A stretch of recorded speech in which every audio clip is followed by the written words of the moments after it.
Bien, mi hermano, ¿cómo fue que se alejó de Chimbote? ¿Cómo nos dejó en Chimbote cuando nosotros estábamos siempre acostumbrados a que usted lleve la palabra o a verlo en alguna presentación?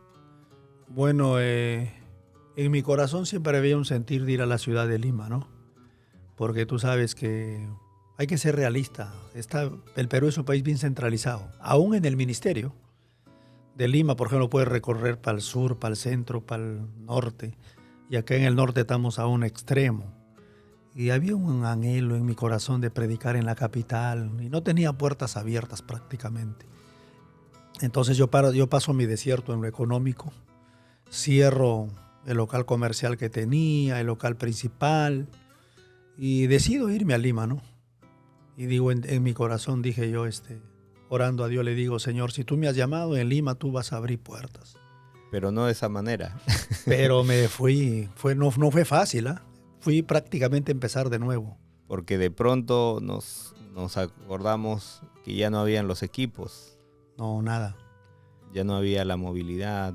todo, como Job prácticamente lo perdí todo, ¿no?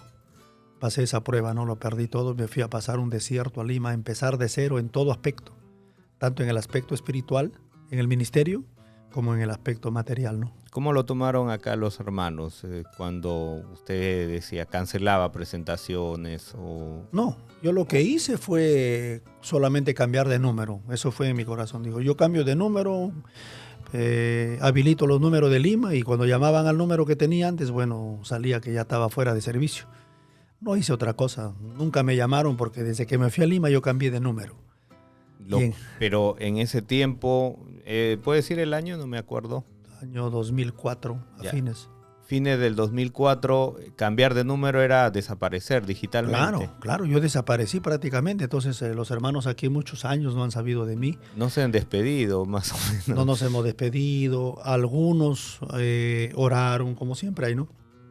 Y hubo también comentarios negativos, ¿no?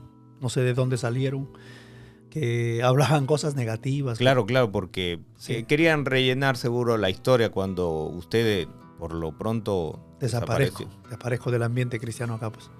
Pero el motivo era netamente porque, si decimos lo económico, es tal vez que hubo una mala administración. Sí, yo reconozco una mala administración porque me involucré tanto en el ministerio que descuidé lo secundario que también tiene su lugar, pues, ¿no? Entonces, de pronto cuando me vi en ese desierto, decidí irme a Lima, digo, allá trabajo, allá predico. No ha sido fácil. Ya voy 19 años en Lima, ¿no? ¿Con qué llegó a Lima? Me fui solo. ¿Solo? Dejé a mi familia aquí. Al mes lo llevé. ¿Qué dijo? Voy a probar si Dios está conmigo. Entonces, pero Dios nunca me dejó, ¿no? Pero al comienzo ha sido duro porque nosotros tenemos una sede allá en San Juan de Miraflores y de vez en cuando iba a la sede porque yo vivía en el Cono Norte. Entonces el ministerio estaba prácticamente con la agenda vacía. Aquí en el norte, parte del norte, conocían el ministerio, pero allí en Lima nadie.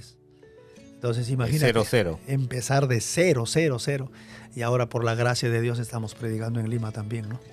Entonces es una bendición, todo ha obrado para bien. Pero ahí le recibieron ya con esto de decir, o empezó anónimamente. No, yo empecé anónimamente, porque a mí cuando Dios me llama, yo tuve una experiencia con Dios.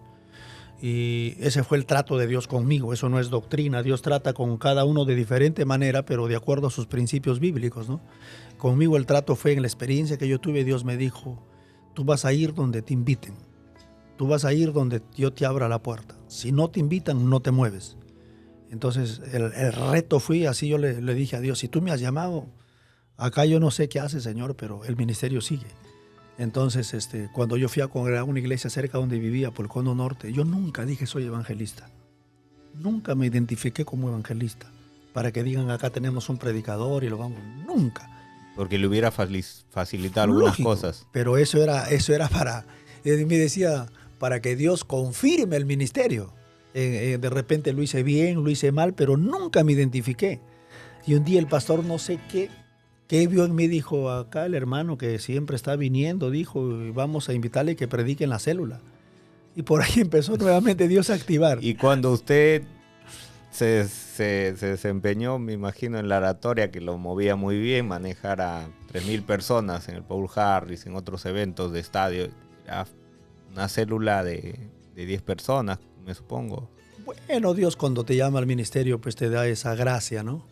Si Dios te llama a la alabanza, te da la gracia de alabar. Si te llama a predicar, te da la gracia de predicar. Y Dios da testimonio de ti, ¿no? Y ahí fue cuando conocieron su Poquito manera, más, digamos. sí, un poquito más. Claro, cada vez que iba a mi sede, como me conocen, me daban parte para predicar, pero yo congregaba cerca a casa. Y ahí en la iglesia evangélica pentecostal, nice, conocí el ministerio. Nunca me identifiqué. Salvo que después el pastor, como empezó a usar en las células, me preguntó. Yo recién lo dije, porque él me preguntó, pero nunca le dije soy evangelista. Siempre cuando he ido anónimamente a predicar en una iglesia, nunca he ido diciendo que soy predicador, que soy evangelista, sino siempre en mi corazón que Dios dé testimonio de mí. Nada más, eso sí. Usted ha participado y no se ha puesto un rótulo. No, porque es el Señor que tiene que dar testimonio. Es Dios. Me imagino, gran sorpresa para ellos. Tenemos. No sabían, ¿eh? Yo estaba ahí, yo era Si hubieran evangelista. ido a Chimbote, preguntaban seguro el nombre y todos hubieran dado razón. Así era. Sí, así hacía. Y luego, ¿cómo empieza a escalar y a volver a los escenarios más grandes? Dios. Dios empezó a abrir puertas. Nuevamente empecé a accionar con mi misión a nivel nacional. Después del desierto que pasé, empezaron a programarme, yo pertenezco a un concilio de iglesias, empezaron a programarme eventos a nivel nacional, pero ese es algo mínimo. Y Dios empezó a abrir puertas en Lima. Y Dios empezó a abrir puertas en provincia. Y salí unas 3 veces a México.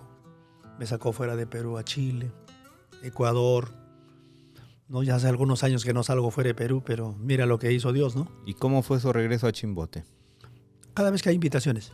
No, pero de pronto, porque se había desconectado. ¿Quién fue el primero que le contactó para venir, para regresar? No recuerdo bien, porque tengo tantos amigos aquí, pastores en Chimbote. Y tantos eventos. Sí, y entonces un pastor dice que había escuchado un rumor que Mario se apartó de Dios, que por eso se fue de Chimbote de improviso, y él empezó a orar.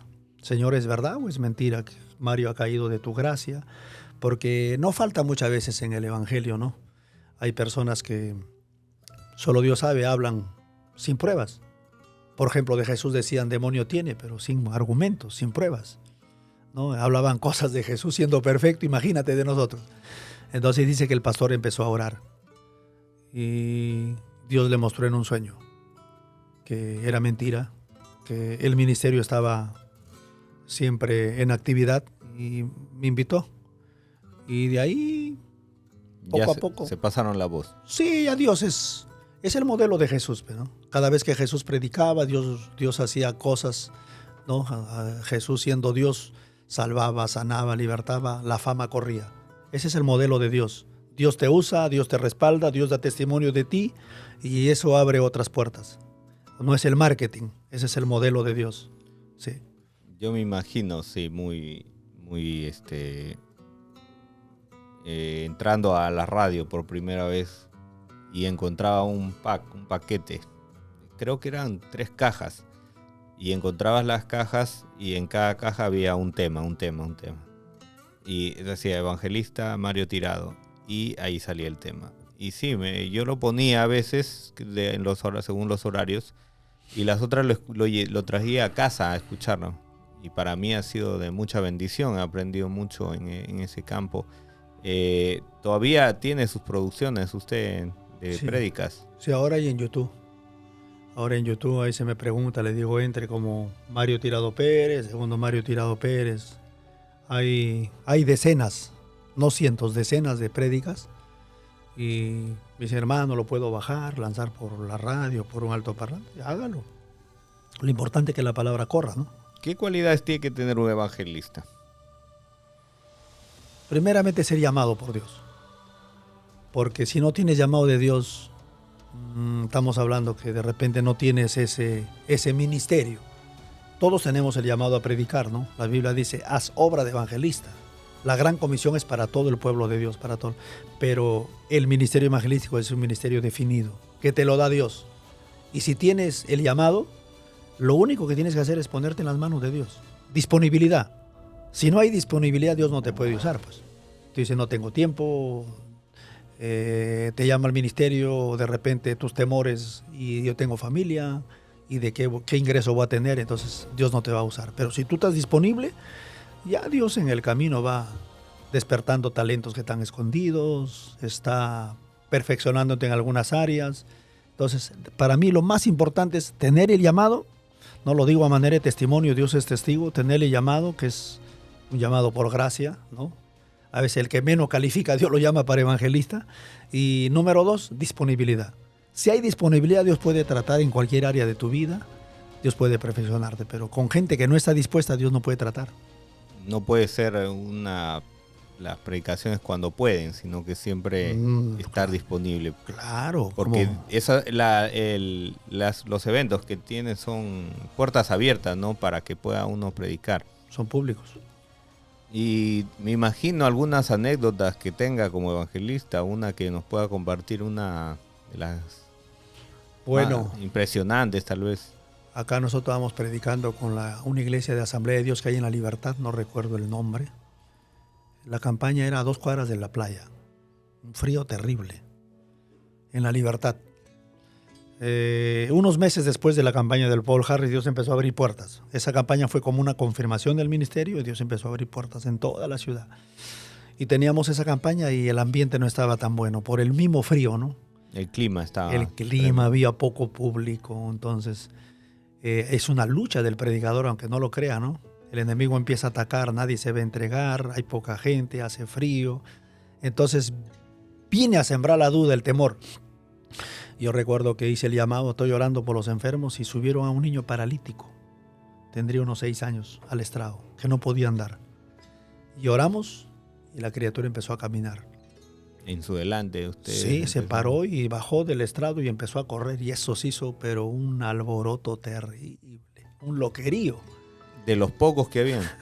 Empezó a salir gente de la casa y eso se llenó, fue tremendo. Cuando no había gente. ¿Y cuál es la anécdota? Mira, tanto fue la gracia de Dios, el respaldo de Dios, que un grupo de jóvenes de la iglesia me empezó a pedir autógrafo. Entonces, fírmeme la Biblia. Imagínate cuando tu corazón no está preparado para los elogios. Yo estaba empezando en el ministerio.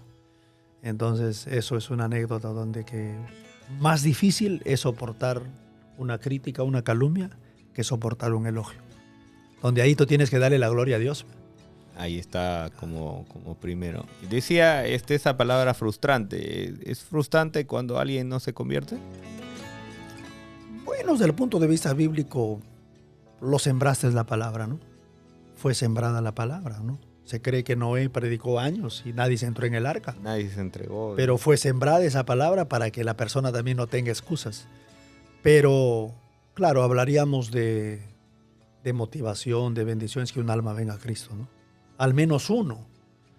Y eso es lo más gratificante para un predicador, ¿no? Es que no sabemos entre los que se convierten si por ahí hay otro con el mismo llamado, por ahí hay pastores, hay muchos dones, ¿no? Y hay personas que recién inician. Son talentos que se van a activar cuando dan el paso de fe, ¿no? En el caso mío, yo vine solo por paz, yo no vine para ser predicador. Entonces, muchas personas tú lo ganas para Cristo y tú no sabes qué hay detrás de ellos. Claro, porque me imagino cuántos le habrán dicho, hermano, yo me convertí en una campaña que usted predicaba. Y, sí. Y usted le encuentra ya como pastor, como evangelista inclusive. Tengo personas en todo el Perú, en varios lugares del Perú, que me dicen, usted es mi padre espiritual, usted me ganó para Cristo, estoy pastoreando aquí, soy evangelista aquí. Y eso es gratificante porque te hace ver que Dios te usó y que el trabajo en el Señor no es en vano, ¿no? Ahí está el fruto que permanece. Ese es el fruto que permanece. Entonces, ¿los evangelistas son cosechadores, sembradores? Bueno, sembramos con nuestras oraciones y cosechamos con nuestras predicaciones. Sí. Es algo así, es completo, sí. Es completo, sí. Los dos son. Sí, sembramos con nuestras lágrimas porque, como decía Ávila, el evangelista tiene que engendrar las almas como con dolores de parto. Con lucha. O sea, un corazón quebrantado.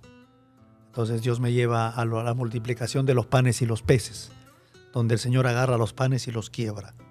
Sin quebrantamiento no hay multiplicación.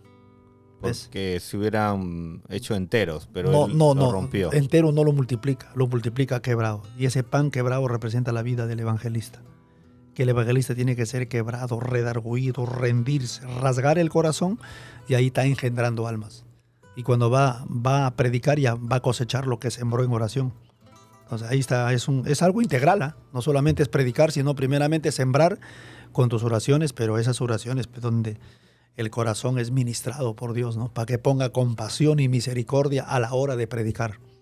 En ese momento. Sí. Usted habrá estado también en algunos eventos donde predican también otros participantes, a veces como usted, que le dan parte. Y vemos también que algunos aprovechan mucho en impartir doctrina en pleno mensaje evangelístico.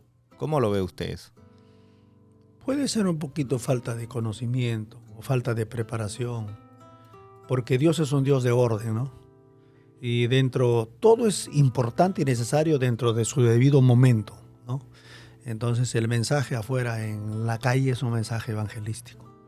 Evangelístico porque la visión es ganar las almas, estamos en la vía pública, estamos fuera del templo, ¿no? Y la doctrina es para dentro del templo. Entonces podría ser falta de preparación, falta de madurez ministerial o falta de conocimiento, pero lo mejor afuera es predicar a Cristo. A Cristo. Ideal. Sí, predicar a Cristo. Y dentro sí preparar a la iglesia con doctrina, ¿no? Equiparla. Sí. Claro, sí, porque a veces pasamos también por ciertas campañas y para nosotros capaz es interesante escuchar doctrina, pero cuando lo vemos que es afuera decimos, esto es para adentro, ¿no? Deberían aprovechar el presupuesto de toda la campaña enfocados en las almas, ¿no? Claro. En los amigos. ¿Cómo ha cambiado el evangelismo ahora? ¿Sigue siendo igual de lo que usted comenzó o ha visto algunos cambios? No, se han levantado corrientes y nosotros como iglesia tenemos que tratar de mantenernos, como dice, en las raíces del cristianismo, en las sendas antiguas, en los principios bíblicos de la iglesia primitiva, porque la iglesia primitiva es el modelo para la iglesia de ese tiempo. A seguir. Entonces, el problema es que se han levantado corrientes y cuando nos desenfocamos y sacamos la mirada de Cristo y nos vamos tras esas corrientes, como que el evangelio se desenfoca. Por ejemplo, ahora hay una corriente donde vas al extremo de todo es manifestación, todo es sanidad, todo es milagro, pero también predicar es alimentar. Alimentar no solamente es ministrar, tiene que haber un equilibrio. Primera de Pedro 4:11 dice, primero da la palabra, luego ministra el poder. No todo va a ser ministrar poder y la palabra, no lo puedes dejar de hambre al oyente. ¿Ves? Ese es un extremo. Y vemos predicas de 15 minutos. Y 2 horas de manifestación. Y 2 horas de manifestación para ellos, para la propia congregación. Cuando yo digo, Jesús está ahí, pero Jesús está mirando alrededor diciendo, los vecinos están ahí y ellos no quieren manifestación, ellos quieren palabra. Por eso es un desequilibrio, ¿no? Otro, por ejemplo, en donde se trata de manipular, ya es otra corriente. Se trata de manipular, no que para que Dios te dé una bendición tienes que dar una buena ofrenda, una buena siembra. Entonces, se han levantado corrientes que, por ejemplo, a mediano plazo, en el año 2000 no había. No había. No había. Ahora se levanta, entonces predicar el evangelio, mantenerte cuesta, porque te pueden tomar como radical, te pueden tomar como extremista, pero el evangelio no ha cambiado, sino que se han levantado corrientes que no tienen sustento bíblico, que están desenfocadas del verdadero evangelio, y nosotros como conocedores, gracias a Dios de la palabra, tenemos que mantenernos en la palabra. Pero a algunos eso lo ha movido, los ha desenfocado, y se han ido tras esas corrientes y se predica un evangelio pero desequilibrado, ¿no? Un evangelio de repente que no esté enfocado en la salvación. Gran campaña de milagro. ¿Y dónde está la salvación? Gran campaña de sanidad. Y yo puedo decir que no hay sanidad y ya no hay milagros. Por más que pongamos en el afiche o el diseñador ponga en los titulares. Claro. Las manifestaciones no son milagros. Es un respaldo de Dios a su palabra. Pero el enfoque es la palabra y la salvación de las almas. Y el resto son las señales que siguen al mensaje, ¿no? Las señales que van a seguir a lo que creen. Pero no puedes poner las señales primero. Primero es la visión. Cristo vino a buscar y a salvar. Ahí está claro. No vino primeramente a sanar. Vino primeramente a salvar. Entonces el enfoque es ganar almas. Y lo demás es un respaldo, porque hay gente que está tan endurecida que no quieren creer por el oír la palabra, sino que quieren ver. Y por ese propósito Dios hace milagros, sanidades, para que crean y no tengan excusa. Y la fe es diferente, ¿no? Es creer sin ver y ya luego viene la manifestación. Pero Dios es tan misericordioso que por amor a ellos muchas veces Dios hace una sanidad para que crean. Yo me he encontrado con esos casos. Una pareja de esposos no quiso convertirse, pero pasó para ser sanos. Los dos estaban mal del estómago. Dios los sana del estómago y al ver que Dios los sanó dijeron, yo quiero entregarme. Mira la misericordia de Dios, que muchas veces pareciera que no tiene sentido, pero ¿cómo lo va a sanar si no se han entregado? Lo sana y después se salvan. Entonces muchas veces Dios es tan bueno que pareciera que hace la sanidad para que crean, porque no quisieron creer solamente por ellos, sino quieren ver. Pero como tú dijiste, lo correcto que dice la palabra es creer para ver. Eso es lo correcto, ese es el orden bíblico. ¿Hasta qué edad piensa predicar? Bueno, ¿O qué condición se necesita? ¿Física tal vez? Yo digo, a este ritmo que vamos será pues unos 10 años más, ¿no? Entonces, pero solo Dios sabe, ¿no? Porque mientras tengamos las facultades, las fuerzas, yo creo que podemos seguir, sino que con la experiencia que vas tomando, con la edad vas dosificando tus fuerzas. No es como que yo predicaba 20 años atrás y le daba con todo y el joven tiene más vigor y más fuerza, pero ahorita no.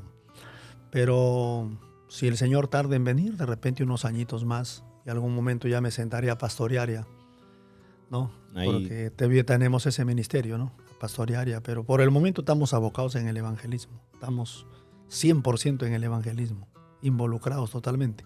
Todavía con la agenda. Sí, ahorita nos vamos para Trujillo. Hoy predicamos en Trujillo en la noche. Tenemos una fiesta espiritual y salimos en la noche, a medianoche, para Huamachuco. Tenemos una campaña el domingo. Regresamos a Lima y siguen los compromisos, gracias a Dios. Lo importante es que Dios siempre le respalda donde va. Gracias a Dios, sí. Gracias a Dios. Muy bien, mi hermano. Gracias por este espacio que nos va a servir demasiado a los oyentes, lo que nos acaba de compartir. ¿Algún mensaje que le pueda dar a las personas que puedan estar escuchando este podcast, dirigiéndose hacia esa camarita que le puede decir? Bueno, en este tiempo final, el consejo bíblico, la recomendación es que no nos desenfoquemos del propósito de Dios para nuestra vida, ¿no? Dice la Biblia, porque de tal manera amó Dios al mundo, para que todo aquel que en Él cree no se pierda, mas tenga vida eterna. Ese es el propósito de Dios. Hemos venido a este mundo no para ser famosos, no para ser millonarios, no para ser populares, no para ser reconocidos, sino el propósito de Dios, que hemos venido a este mundo para sembrar para la eternidad, ¿no? Irnos con Cristo, anhelar un día partir de esta tierra en el rapto de la iglesia, si es posible, con el Señor. Ese debe ser nuestro propósito. Así es que le animo a seguir a Cristo, a servir a Dios. Si es cristiano, acercarse más a Dios. Si no lo es, entregue su vida a Cristo. Porque ¿de qué le valdría al hombre ganar el mundo si su alma lo perdiere, ¿no? El propósito es irnos con Cristo un día de esta tierra y disfrutar una eternidad con Dios. No hay otro.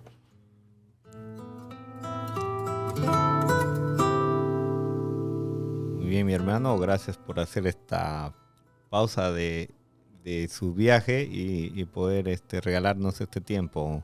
Sus palabras finales, hermano, ya para despedirnos. Bueno, te doy gracias, hermano Rubén, ¿verdad? Gracias a Dios porque Dios ha puesto este sentir. Yo creo que estos espacios en tu podcast van a ser de mucha bendición porque estamos hablando no lo que nos contaron, sino parte de nuestro testimonio de lo que Dios ha hecho en nuestra vida, ¿no? Entonces, saludarle a toda tu audiencia. Espero que cada día se incremente la audiencia, los seguidores del programa y reciban muchas bendiciones a través de todo lo que se comparte aquí. Palabra y testimonio, y que Dios te bendiga y Dios bendiga también a todos los que están sintonizando. Sí, adicione sus redes sociales, ¿cuáles son? Para que le puedan buscar también. Bueno, tenemos una página del ministerio, es Ministerio Evangelístico La Buena Nueva de Salvación, o nuestro Facebook personal, Segundo Mario Tirado Pérez. Y también me preguntan por las prédicas. Unas mínimas hemos subido nosotros en nuestro canal de YouTube, pero la mayoría la han subido otros siervos.